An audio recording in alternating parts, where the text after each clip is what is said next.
Olá, tudo bem? Seja bem-vindo ao canal Faça Fortuna. Nesse vídeo, vamos comparar duas empresas do ramo de transmissão de energia elétrica, a Alupar e a Taesa. Será que vale a pena investir em alguma delas? E qual é a melhor ação? E se você ainda não me conhece, eu sou o Caçales, investidor, e o meu papel nesse canal é trazer informação e conhecimento para você investir melhor. Então, para você não perder nenhum vídeo com conteúdos que podem melhorar a performance de seus investimentos, se inscreva no canal. Então, qual que é a melhor?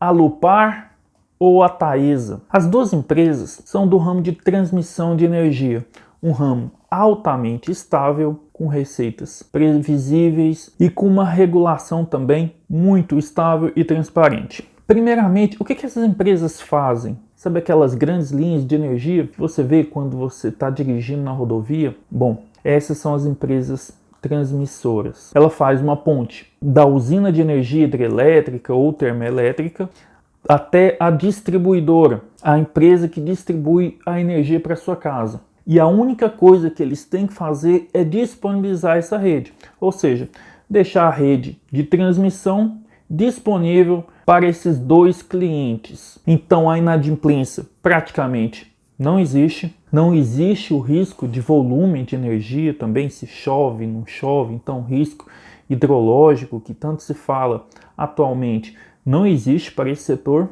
E também o risco de intervenção do governo é muito baixo, porque são contratos entre esses dois clientes com prazo em média de 30 anos cada contrato. E dependendo da época que foi assinado o contrato, existem alguns detalhes de correções, então a receita também é corrigido pela inflação, em alguns casos através do IPCA, em outros casos através do IGPM. Mas é um investimento sim que te protege da perda do valor do seu dinheiro. E como as receitas e as despesas são muito previsíveis, essas empresas costumam pagar bons dividendos, terem uma alavancagem saudável com um custo também muito baixo. A Taesa, por exemplo, tem uma média da sua dívida em torno de 4% ao ano de juros real. Aquele juros está acima da inflação, então é um endividamento extremamente baixo. Vamos falar sobre alguns pontos de cada empresa. A Taesa é uma empresa maior, mais madura, porque também tem uma parte de seus contratos mais antigos, alguns realizados em 2006, mas vários realizados há pouco tempo atrás. Permitiu a Taesa crescer, valorizar suas ações através da aquisição de novos contratos, novas concessões. Então a Taesa vem há muitos anos crescendo suas receitas, porque também cresceu as suas linhas de transmissão.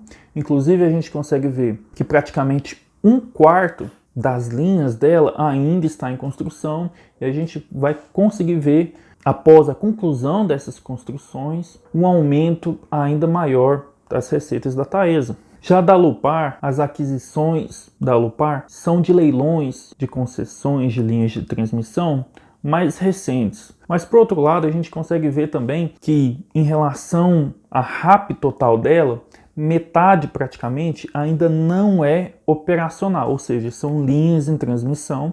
Então ela certamente vai ver suas receitas dentro de 3 a 4 anos, que é quando essas linhas ficarem em operação, duplicarem. E isso sem levar em consideração a correção através da inflação. Então, dentro de um médio prazo, a gente vê um crescimento de receita maior da Alupar do que da Taesa, porque a Taesa é uma empresa mais madura, inclusive maior também, então ela precisa adquirir mais leilões para conseguir um crescimento mais significativo. A gente vê que a Alupar, dentro do médio prazo, tem um crescimento maior. Alguns pontos interessantes em favor da Taesa. Alguns contratos dela foram feitos a partir de 2006. Nesses contratos existe uma correção anual através do IGPM. Então existe anualmente um aumento das suas receitas nesses contratos através de uma correção inflacionária. E a gente viu que o IGPM nos últimos 12 meses está em 36,65%. Quer dizer que só de correção monetária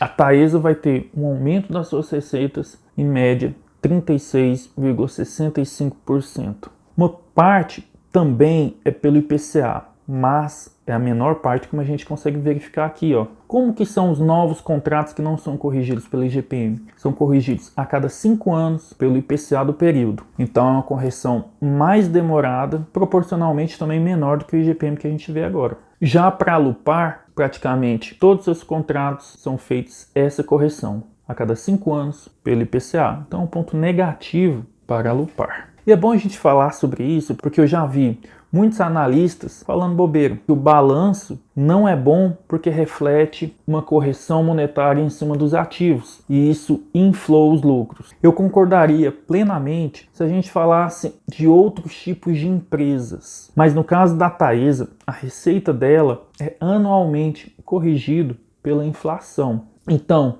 apesar que sim, a valorização dos ativos pela correção monetária inflou o seu balanço, mas isso necessariamente vai trazer receitas maiores nos próximos anos, aumentando assim a SORAP, que é a receita anual permitida da empresa. Então, é uma valorização do ativo que necessariamente vai trazer receitas maiores para a empresa no ano seguinte, já que a correção é anualmente. Mas bora lá então, qual que é a melhor? O mais importante, na minha opinião, em relação a esse setor, é a RAP, ou seja, a receita anual permitida, que é a receita máxima que a empresa ganha, e o preço que você paga por essa RAP, por essa receita. Bom, nessa imagem a gente consegue ver as maiores transmissoras e suas receitas pelas linhas de transmissão. Inclusive, a maior é a Eletrobras, seguido pela State Grid Corporation, que é uma empresa chinesa. Se eu não me engano, é a maior empresa elétrica do mundo. E a Taesa vem logo seguido.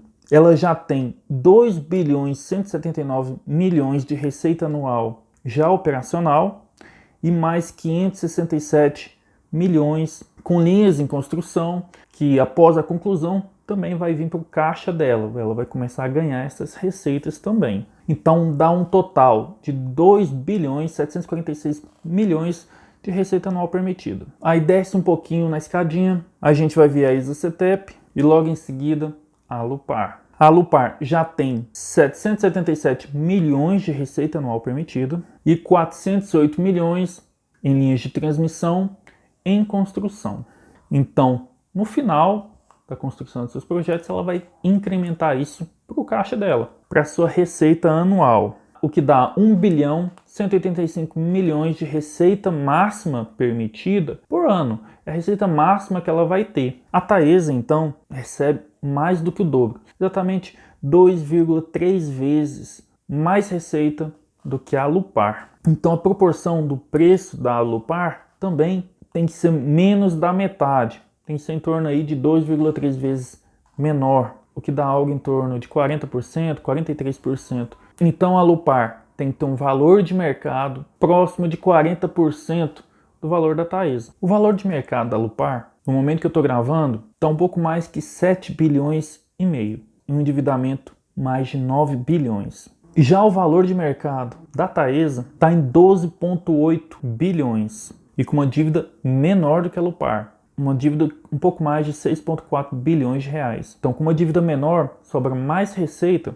para os acionistas. Se a gente dividir o valor de mercado da Alupar de 7,5 bilhões, dividido pelo valor de mercado da Taesa, de 12,8, o valor da Alupar está próximo de 60% do valor da Taesa. Então, na minha opinião, mesmo com um crescimento maior no curto prazo para a Alupar, ainda não compensa comprar a Alupar. Ela tem um preço muito mais caro do que a Taesa, mesmo entregando umas receitas dos contratos das linhas de transmissão proporcionalmente menor do que da Taesa. E mesmo com a receita menor, tem uma dívida maior. Não é proporcionalmente maior, é absolutamente. Então, assim, dessa receita ainda vai pagar os custos de manutenção e também a dívida. No final, sobra menos para os acionistas da Alupar do que para a Taesa. Então, na minha opinião, existe uma diferença clara em favor de você comprar as ações da Taesa do que a Alupar. E se a gente pegar diversos outros indicadores, ainda assim a vantagem ficaria para a Taesa. Por exemplo, o dividend yield e o preço sobre o lucro ficaria a favor da Taesa, apesar que um índice que eu gosto de muito utilizar, que é o preço sobre o valor patrimonial, esse ficaria na frente a Alupar, ficaria um placar 2-1, mas se a gente fosse para diversos outros indicadores, como de eficiência, todos os indicadores, como margem bruta, margem EBITDA, margem EBIT e margem líquida, todos ficariam a favor da Taesa. Endividamento, a dívida líquida sobre o patrimônio líquido, dívida líquida sobre o EBIT, PL, o PL dividido pelos ativos, praticamente todas as métricas de endividamento, a Taesa sairia na frente. Então, na minha opinião, existe uma situação extremamente favorável hoje para o investidor da Taesa do que a Alupar. E nesse ramo do setor elétrico, facilita muito a comparação, porque as receitas são extremamente previsíveis, com receitas pactuadas para daqui a 30 anos, porque os contratos são longos, corrigidos pela inflação. Então, o que importa é o preço que você paga. É claro, existem algumas diferenças de eficiência da empresa, é importante notar. Endividamento também, porque quanto maior o endividamento, menos sobra para os acionistas. No caso, a Alupar possui um endividamento proporcionalmente muito maior e absolutamente também maior, mesmo sendo uma empresa menor. Então existe sim uma superioridade da Taesa frente à Alupar nessa comparação. Mas você concorda com isso ou não? Deixe nos comentários, deixe aqui embaixo o que você achou e se ficou ainda alguma dúvida. E se inscreve no canal para você não perder nenhum vídeo sobre conteúdo que pode melhorar a sua performance nos seus investimentos. Toda semana tem vídeos, então ativa as notificações para não deixar perder nenhum vídeo. Deixe o joinha se você gostou do vídeo, um forte abraço e a gente se vê no próximo vídeo.